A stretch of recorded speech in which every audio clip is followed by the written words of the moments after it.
இந்த பூச்சி விரட்டி தயார் பண்ணுறதுக்கு 2 இலை எடுத்துக்கலாம்.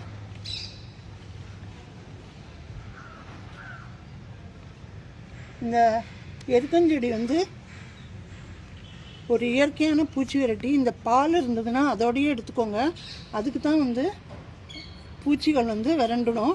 ஏன்னா இது வந்து ஒரு டாக்ஸின், பூச்சிகளுக்கு இது ஒரு இயற்கையான விஷத்தன்மை கொண்டது. ஸோ இந்த பாலோடையே சேர்த்து இந்த இலையை எடுத்துக்கோங்க.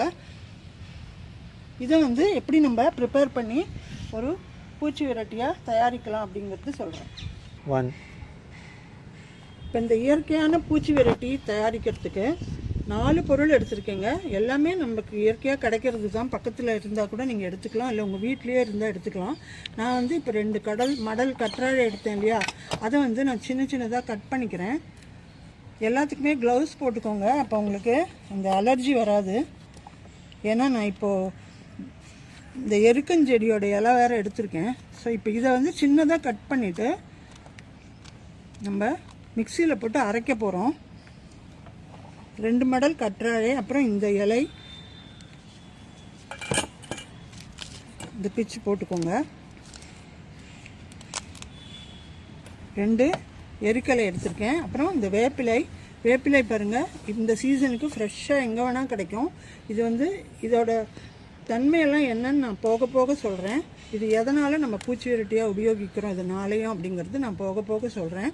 என்னோடய வீடியோ கடைசி வரைக்கும் பாருங்கள், ரொம்ப யூஸ்ஃபுல்லாக இருக்கும். எந்த பூச்சியுமே வராது.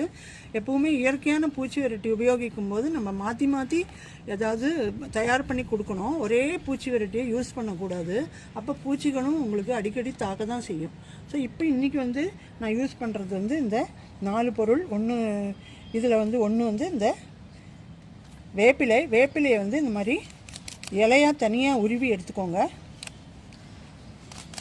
இது எல்லாத்தையுமே சேர்த்து நம்ம அரைக்க போகிறோம். இன்னொரு 4வது பொருள் வந்து இந்த பிரண்டையும் எங்கள் வீட்டிலேயே இருக்கிறது தான்.